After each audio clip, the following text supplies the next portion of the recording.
Kasar gini, let's say gue dari agama A ke agama B, Ya. kita nggak usah nyebut ini agama A, B. Yang A meyakini bahwa kalau yang B di A lu masuk neraka. Ya. Akhirnya yang A stick dengan dia jalanin ini kan, Ya. dengan keyakinan bahwa dia akan masuk surga. Tapi kehidupannya dia kacau balau. Ya. Nah yang ini, walaupun dia sudah dapat stigma bahwa lo tidak akan masuk surga, tapi dia menjalani kehidupan dengan baik dan benar. Ya. Dia berbuat sesuatu demi kebaikan orang lain, ya dia jalanin hidup dengan baik. Masa Tuhan terus bilang enggak, lo masuk, kasarnya gitu ya, kalau misalnya di pikiran gue gitu, lo masuk neraka tetap. Kalau ada orang beriman berbuat maksiat saat di dunia, kok bisa masuk surga saat di akhirat? Sementara ada orang tidak beriman, amal baiknya kelihatan banyak di dunia. Bantu orang, gak pernah mabuk, gak pernah bunuh orang, gak pernah macam-macam, suka bantu, suka nyumbang, suka macam-macam. Tapi dia gak beriman, kok bisa masuk neraka? Di mana keadilan Allah? Halo? Pernah dengar pertanyaan ini? Itu pertanyaan itu, kalau muncul sekarang, itu sebetulnya pertanyaan yang telat. 15 abad yang lalu sudah ada pertanyaan serupa.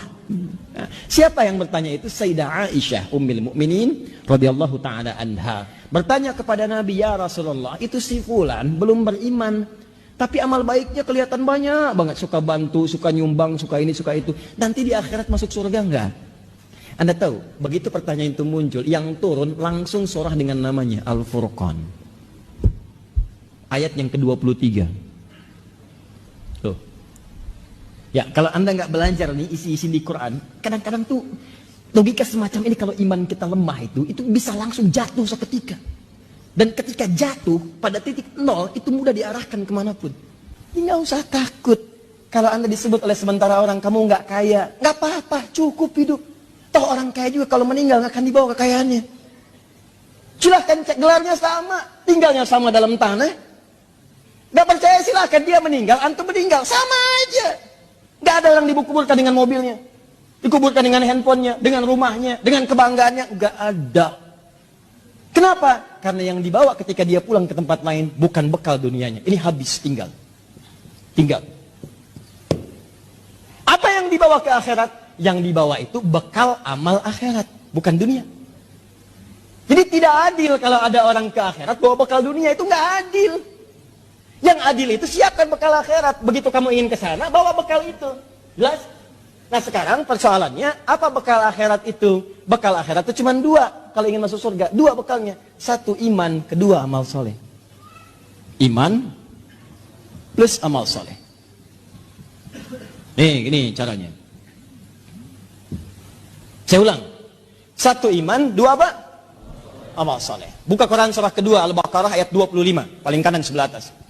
Wabashiril ladzina amanu, iman, wa amilus salihati, amal saleh, anna lahum jannatin tajri min tahtihal anhar.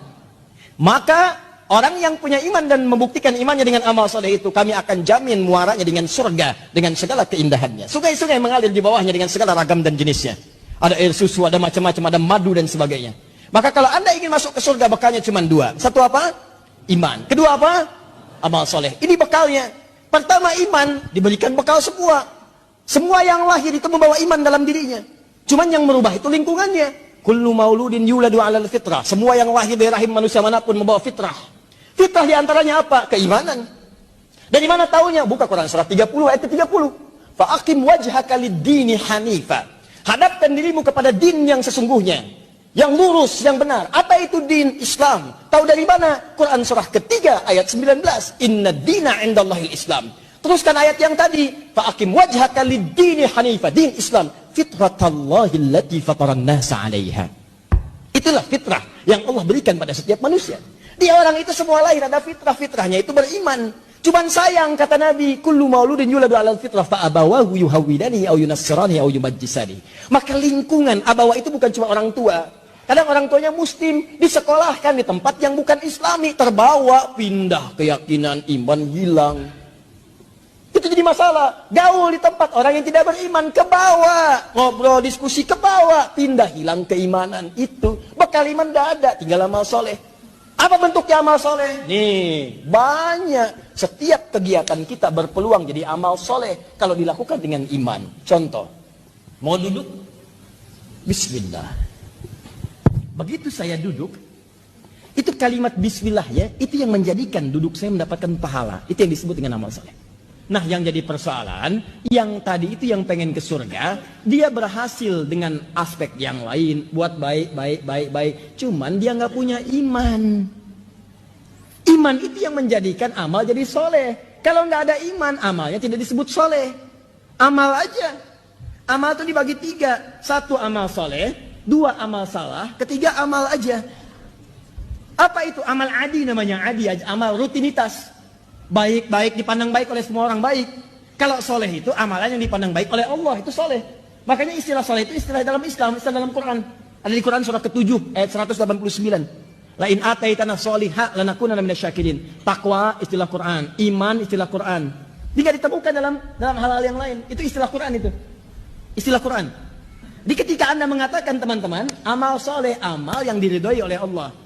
Kapan amal diridhoi oleh Allah? Ketika ada iman dalam mengerjakannya. Anda pun sholat kalau nggak pakai iman kelihatannya ibadah, tapi Allah nggak ridho, nggak jadi amal soleh.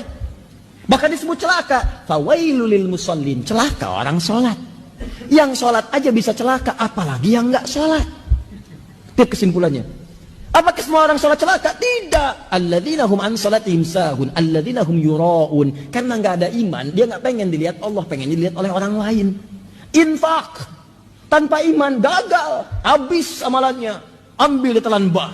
Infak Anda, Masya Allah, 1 miliar, bikin kemudian pamflet dari Sabang sampai Merauke, bikin semua. Begitu dikerjakan, batal amalan, habis. Quran surah kedua ayat 264. Ya ayyuhalladzina amanu tubtilu shadaqatikum bil manni wal adha kalladzi yunfiqu malahu ria'an nas. Habis semua.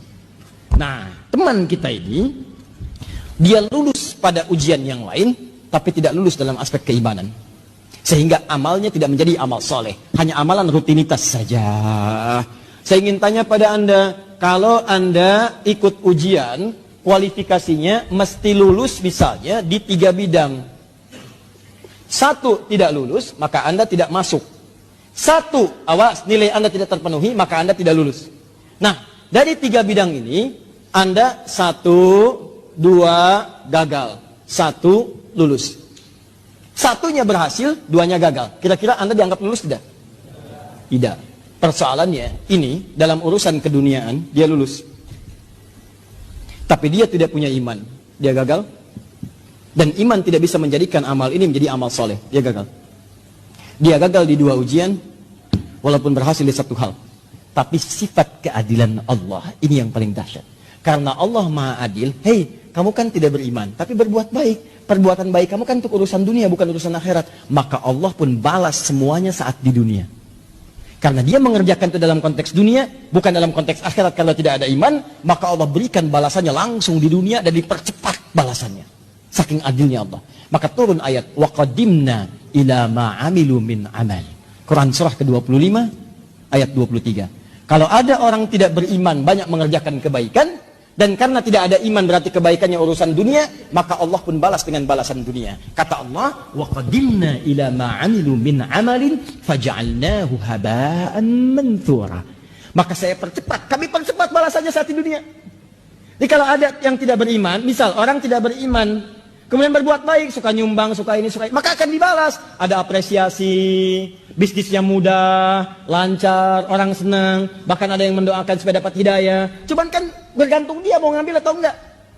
Fir'aun juga udah pernah didatangin sama Musa, sama Harun alaihi wassalam. Didatangi, cuman dia nggak mau ngambil. Bukan nggak dapat hidayah, dikasih nggak mau ngambil. Beda antara dapat dengan dikasih nggak mau ngambil itu lain. Jadi jangan salahkan Allah ketika hari kiamat Anda dihisab. Bukan Allah nggak ngasih, Anda yang nggak mau terima. Makanya kata Allah, di dunia kami berikan, di akhirat hukumnya beda. Faja'alnahu haba'an manthura. Maka amal-amal yang Anda anggap baik tadi akan diperlihatkan oleh Allah dalam bentuk debu yang berterbangan. Indah bahasa Qurannya. Debunya terbang. Kalau debunya tidak terbang mengumpul, maka dia akan punya masa. Dan masa itu mesti ditimbang. Jadilah sebuah amal soleh. Tapi bahasa Qurannya indah. Terbang dia. Siapa yang bisa nimbang yang terbang? Burung tidak bisa ditimbang saat dia terbang. Ayo timbang saya, nggak bisa. Ya, kata burung kakak tua. Nanti setelah dia ngencok di jendela, kemudian Anda bawa, simpan di situ, baru kelihatan berapa beratnya. Paham? Nah, inilah yang disebut